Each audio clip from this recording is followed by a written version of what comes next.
রুহুল আমিন ঢালি আপনার এই বীর মুক্তিযোদ্ধা সে বলে।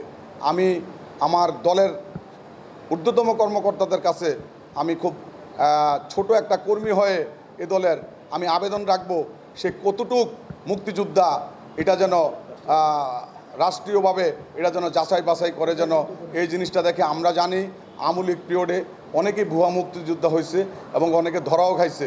তার মুক্তিযোদ্ধা কি আসলেই সে মুক্তিযোদ্ধা নাকি ভুয়া মুক্তিযোদ্ধা, এটা আমি মনে করি ইনভেস্টিগেশনের মাধ্যমেই বেরিয়ে আসবে। শুনেন একটা কথা, কি আমি কিন্তু শহীদের সন্তান। আমার বাবা নর্থ বেঙ্গল সুগার মিলে চাকরিগত অবস্থায় সে মুক্তিযোদ্ধা শহীদ, সে মুক্তিযোদ্ধা করেছে এবং 1971 সালে 5ই মে ওখানে সে শহীদ হয়েছে।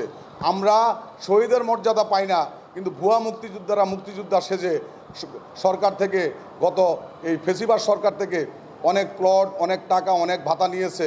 আমি মাননীয় প্রাইম মিনিস্টারের কাছে একটা আকুল আবেদন রাখবো যে আমি শহীদের সন্তান হিসাবে আমার দিকে যেন একটু প্রাইম মিনিস্টার তাকায়। আমি এই দলের জন্য নিবেদিত প্রাণ এবং এই দলে আমি আজকে 36 বছর দল করি, আমাকে কোনোভাবেই এই দল থেকে বিতাড়িত করতে পারে নাই।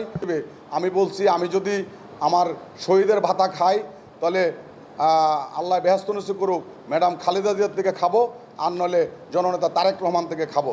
বিরোধী ছাত্র আন্দোলনের এই হাসিনা পালায়নের এই গণ অভ্যুত্থানের কিন্তু একটা এই মার্ডার মামলা আছে রুহুল আমিন ঢালির নামে।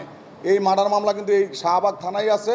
কালকে তাকে ওই মামলার আলোকেতেই তাকে অ্যারেস্ট করা হয়েছে এবং আজকে সে কারাগারে প্রেরণ করছে। সে নিজে গাড়ি নিয়ে শাহবাগ থানা যায় বিএনপির বিরুদ্ধে মামলা করতে। থানা যায় দেখে সে মামলা রুজ করতেছে ওখানে বৈশা।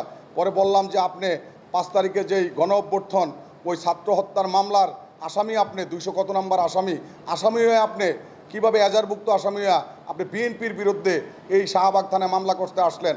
তখনই প্রশাসনের টনক লড়ে এবং এভিডেন্সগুলি আমরা দেই।